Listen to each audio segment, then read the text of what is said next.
One day, I went into the main library to read a book about the history of Hong Kong. The history of Hong Kong's development over the past century emerged before my eyes, as if I had experienced it myself. A long time ago, Hong Kong was a deserted island inhabited by a few thousand fishermen. In 1840, the First Opium War broke out, and the Qing dynasty was defeated. After the war, the Qing government was forced to sign the unequal Treaty of Nanking with Britain, ceding Hong Kong Island to Britain. In 1860, the Qing dynasty was defeated in the Second Opium War and signed the Treaty of Peking, ceding the area to the south of Boundary Street on the Kowloon Peninsula to Britain. On 9th of June 1898, Britain forced the Qing government to sign the convention between Great Britain and China, respecting an extension of Hong Kong territory. Under the convention, the territories north of what is now Boundary Street and south of the Shamchun River and the surrounding islands, later known as the New Territories, were leased to the United Kingdom for 99 years rent-free. Through these three unequal treaties, Britain took possession of Hong Kong Island, Kowloon, and the New Territories, which is the entire area of Hong Kong at present. Hong Kong gradually broke away from Chinese rule and became a British colony. It was a peaceful morning in December 1941. The streets of Hong Kong bustled with life, unaware of the storm approaching. Suddenly, the sky darkened as Japanese planes roared above. Bombs fell and chaos erupted. We were under attack. We ran for our lives, the sounds of explosions and cries of fear all around us. The invaders were relentless. Within days, Hong Kong fell. Japanese soldiers took control, and a dark cloud of oppression settled over our city. We endured forced labor and severe rationing. Food was scarce, and every day was a struggle for survival. Yet, amidst the darkness, we resisted.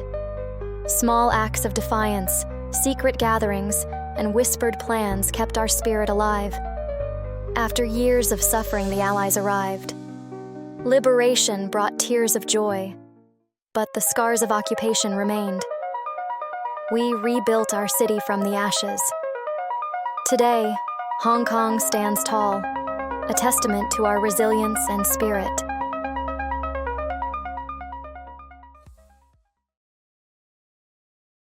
Beginning in the late 1960s, export-oriented economic strategies gradually emerged in various places. At the same time, developed industrial countries are showing signs of economic recession, and trade protectionism is on the rise.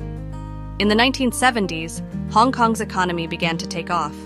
In the 1970s and 1980s, reform and opening up were rolling like thunder. Hong Kong businessmen seized the opportunity and took the lead in investing and building factories in the mainland. A large number of Hong Kong manufacturing companies have moved north to the Pearl River Delta, employing far more workers than local employees. In 1978, Zhuhai Xiangzhou Woolen Textile Factory, the first 3-to-1 enterprise in mainland China, was established.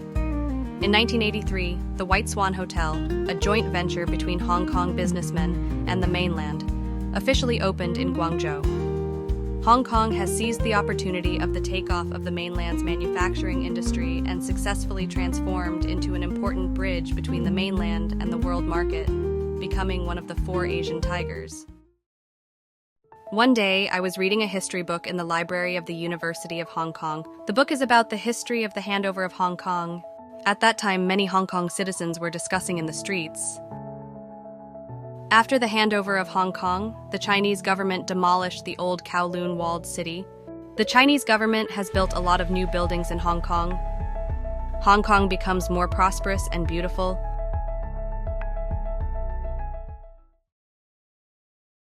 The journey into Hong Kong's history comes to an end.